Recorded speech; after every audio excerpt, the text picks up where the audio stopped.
Assalamualaikum warahmatullahi wabarakatuh.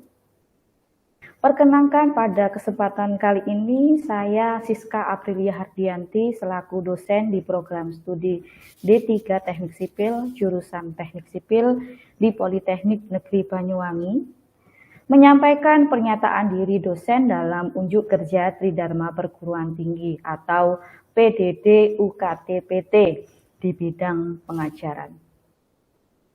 Pada video kali ini saya akan menjelaskan terkait mata kuliah yang saya ampu, meliputi DIA atau Delivery, Interaction, and Assessment.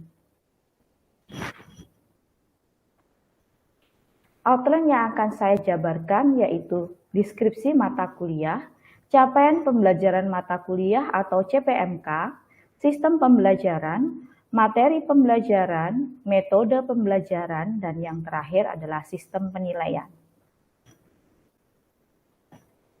Identitas mata kuliah yaitu statistika terapan dengan kode mata kuliah BGKK 2201 dengan bobot 2 SKS untuk mahasiswa semester 2. Deskripsi mata kuliah memperkenalkan mahasiswa pada pengantar statistika, distribusi frekuensi, ukuran pemusatan atau sentral tendensi, ukuran penyebaran atau dispersi, distribusi normal, analisis korelasi, analisis regresi, aplikasi statistika pada Microsoft Excel, dan aplikasi statistika pada program SPSS.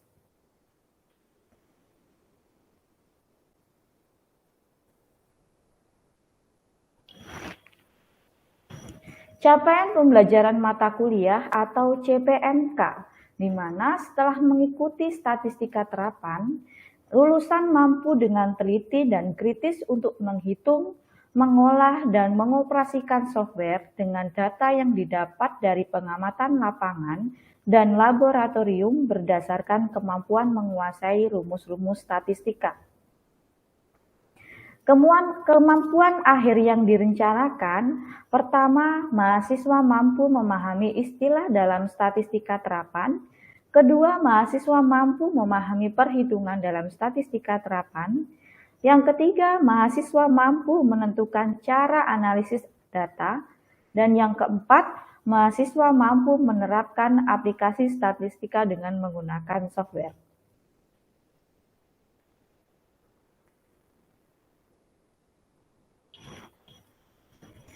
Untuk sistem pembelajaran, yang pertama adalah jumlah pertemuan sama dengan 14 kali pertemuan dengan beban waktu pembelajaran 2 SKS dengan alokasi waktu 2 kali 50 menit tatap muka. UTS dilaksanakan pada pertemuan ke-8, UAS dilakukan pada pertemuan ke-16, media pembelajaran yang digunakan adalah modul, textbook, dan case study, di mana nantinya mahasiswa diberikan suatu permasalahan terkait data yang ditemukan di lapangan maupun dari laboratorium. Untuk media daring, yaitu menggunakan Google Education, website institusi, yaitu SIM Poliwangi, kemudian WA Group. Materi pembelajaran untuk pertemuan ke-1 sampai 3 dengan kemampuan akhir yang direncanakan adalah mahasiswa mampu memahami istilah dalam statistika terapan dengan materi pokok, kontrak kuliah, pengantar statistika, dan distribusi frekuensi. Pertemuan ke-4, 5, 6 dengan kemampuan akhir yang direncanakan, mahasiswa mampu memahami perhitungan dengan statistika terapan dengan materi pokok, ukuran pemusatan, dan ukuran penyebaran. Pertemuan ke-7 akan diberikan kuis. Dan pertemuan ke-8 yaitu ujian tengah semester. Untuk pertemuan ke-9, 10, dan 11, kemampuan akhir yang direncanakan adalah mahasiswa mampu menentukan cara analisis data dengan materi pokok distribusi normal, analisis korelasi, dan analisis regresi. Untuk pertemuan ke-12 sampai 15, Kemampuan akhir yang direncanakan adalah mahasiswa mampu menerapkan aplikasi statistika dengan menggunakan software. Dengan materi pokok, aplikasi statistika pada Microsoft Excel, dan aplikasi statistika pada program SPSS. Untuk pertemuan yang terakhir, yaitu 16, yaitu ujian akhir semester. Metode pembelajaran yang pertama ekspositori, di mana metode ini menekankan kepada proses penyampaian materi secara verbal dengan maksud agar mahasiswa dapat menguasai materi pelajaran secara optimal. Metode yang kedua adalah diskusi dan tanya jawab, di mana membahas berbagai masalah atau soal-soal latihan yang ada di modul yang berkaitan dengan pokok bahasan dan mencoba mengidentifikasi alternatif pemecahannya. Metode yang ketiga yaitu praktek, di mana di sini topik aplikasi statistika mahasiswa diminta untuk mempraktekkan dengan program atau software tertentu dan diakhiri dengan membuat makalah. Adapun sistem penilaian untuk UTS di pertemuan ke-8 menggunakan bentuk pilihan ganda dan UAS dilakukan dengan pertemuan ke-16 menggunakan bentuk tes uraian dengan cara tes tulis. Adapun acuan penerapan, saya menggunakan PAP atau penilaian acuan patokan menggunakan kriteria sesuai dengan peraturan akademik yang berlaku di institusi, yaitu bisa dilihat pada tabel. Kemudian aspek-aspek dan bobot penilaian akhir meliputi kehadiran 10%, tugas-tugas 20%, kuis 20%, UTS 25%, dan UAS 25%. Berikut adalah cuplikan kegiatan pembelajaran via daring Google Meet. Selamat malam ya. Malam, Bu. Selamat malam, Bu. Oke, masih sehat ya? Alhamdulillah, Bu, sehat. Alhamdulillah sehat. Oke. Baiklah, kita mulai saja ya, karena kita kuliahnya malam ya. Jadi langsung saja ini adalah pertemuan ke-9 kita ya, di mana pertemuan ini kita adalah pertemuan setelah UTS ya. Kita akan membahas tentang distribusi normal ya. Nah, sebelum kita ke materi inti dari pertemuan ini, nah, kita akan mempelajari dulu ya, flashback kembali lah materi yang sebelumnya ya, yang sudah kita pelajari, di mana ini materinya itu sangat penting sekali dalam menentukan distribusi normal ya, yaitu perhitungan dalam statistik. Nah, di sini ada dua perhitungan. Yang pertama adalah ukuran pemusatan ya, atau sentral tendensi ya, dan yang kedua adalah ukuran penyebaran atau dispersi. Mungkin masih ingat apa saja sih yang termasuk ukuran pemusatan? Jawab. Ya, Nikita. Yang pertama ada median atau nilai rata-rata, median atau nilai tengah, dan modus nilai yang sering muncul. Nilai yang sering muncul. Mungkin ada lagi yang mau menambahkan? Ada lagi? Apa saja? Masih banyak itu ukuran pemusatan. Ya, Ervita? Terdapat desil, kuartil, dan persentil. Ya, desil, persentil, sama kuartil. Ya. Nah, itu adalah yang termasuk perhitungan dari ukuran pemusatan ya. Nah, selanjutnya ada ukuran penyebaran atau dispersi. Mungkin ada yang kasih contoh apa saja sih yang masuk dari ukuran penyebaran? Izin menjawab, Bu. Ya, Freddy. Untuk contoh dari ukuran penyebaran meliputi pertama nilai jarak, rata-rata simpangan, yang ketiga simpangan baku atau standar deviation, dan yang keempat konvensional. Oke, bukan deviation ya, cara bacanya standar deviasi. Kemudian di sini ya saya ulangi lagi, ada ring atau jarak nilai ya. Kemudian ada simpangan rata-rata. Nah, kemudian ada simpangan baku. Dan yang terakhir adalah koefisien variansi. Ya, oke. Nah, selanjutnya ya Ibu kira sudah cukup untuk kita mengingat kembali materi sebelumnya. Baik, untuk selanjutnya kita akan ke materi utama, yaitu distribusi normal. Sebelumnya Ibu akan share dulu ya modul yang kita gunakan ya, modul yang kita gunakan. Oke.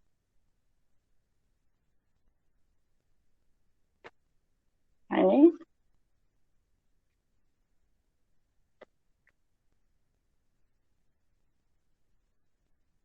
Sudah terlihat? Siap, sudah, Bu. Sudah, Bu. Halaman apa ya?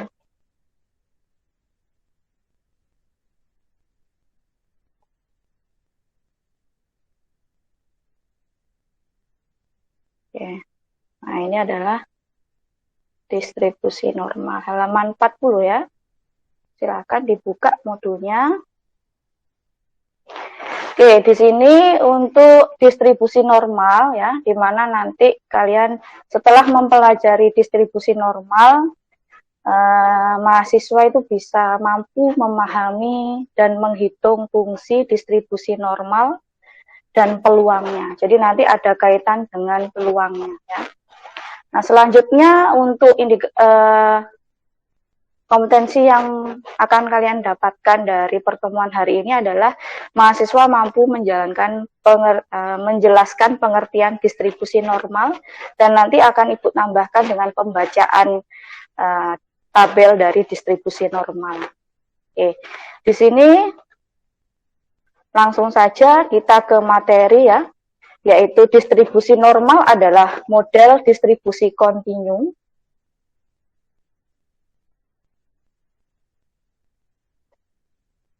Oke.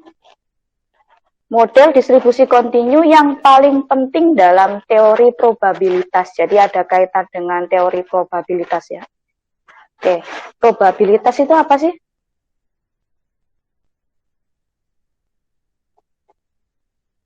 Ada yang ingat nggak probabilitas itu apa?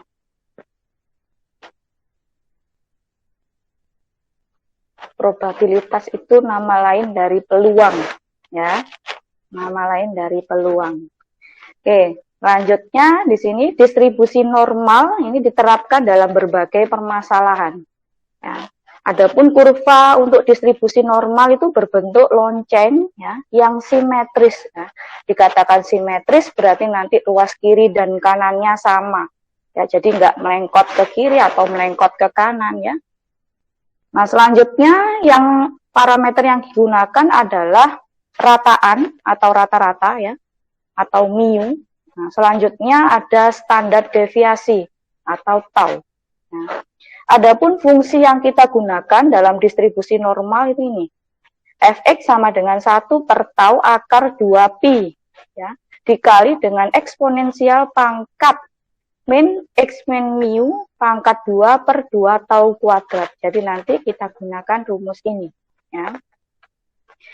Oke, selanjutnya ini adalah contoh grafik dari distribusi normal ya, ini yang dikatakan simetris ya, jadi ruas kiri dan kanannya sama ya. Jadi kalau misalkan dilipat ya, di situ ada garis-garis patah-patah ya, itu namanya nanti lipatan. Kalau lipatan antara luas kiri dan kanan sama berarti dia simetris. Oke, selanjutnya nah, ini rumus yang akan kita gunakan, Z sama dengan X min mu per tau. Z di sini adalah distribusi normal itu sendiri, X itu ada data, mu ada rata-rata, tau itu adalah simpangan baku. Nah, ini yang akan kita cari itu adalah luasannya ya. Jadi ada grafik nanti, grafik distribusi normal, kemudian ada arsiran. Nah, arsiran ini yang akan kita cari. Arsiran ini artinya apa? Luas daerah. Ya. luas daerah ini yang akan kita cari. Cara mencarinya bagaimana? Selain menggunakan rumus yang tadi, kita bisa menggunakan tabel distribusi frekuensi ya. Nah, tabel ini adalah tabel yang kita gunakan dan tabel ini adalah tabel standar internasional. Jadi kalau misalkan semua orang pasti pakainya tabel ini, gitu ya. Adapun cara membacanya kalian bisa lihat di sini. Ya. Di sini ada kolom vertikal, ada kolom horizontal. Ya, ini yang horizontal, ini vertikal ke bawah. Nah, selanjutnya, misalkan ini ada nilai Z 0,41. Ya. Berarti kita langsung saja kita lihat ke bawah 0,4 berada pada posisi ini. Ya. Kemudian kita geser cari yang horizontal itu 0,01 ya, karena 0,41 tadi ya yang ibu cari tadi.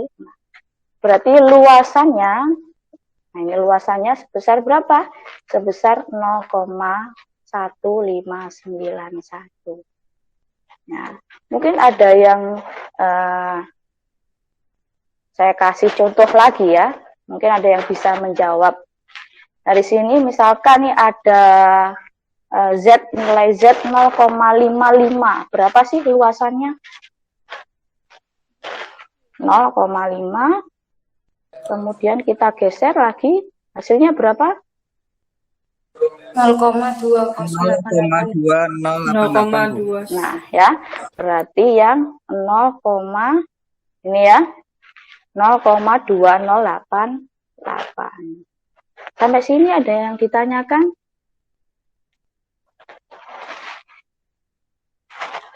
Tidak ada? Oke. Kalau tidak ada, bagaimana? Masih cukup jelas. Oke, alhamdulillah. Berarti langsung saja kita ke soal ya.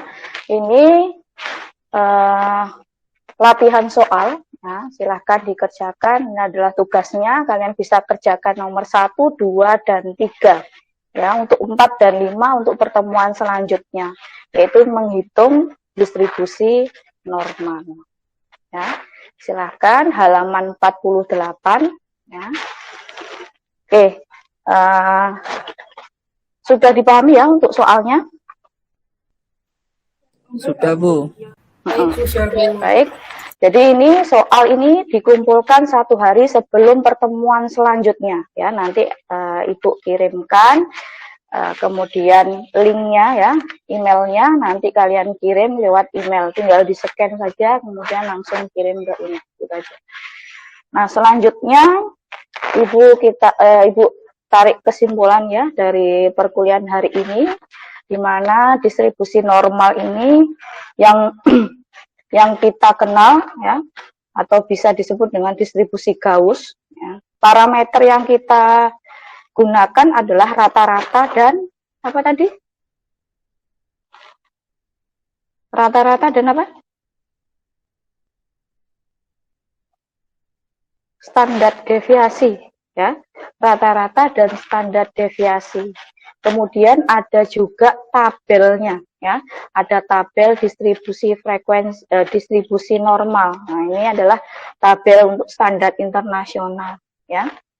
Distribusi normal itu adalah untuk mencari luasannya, luasan dari suatu grafik ya, atau daerah arsiran tadi.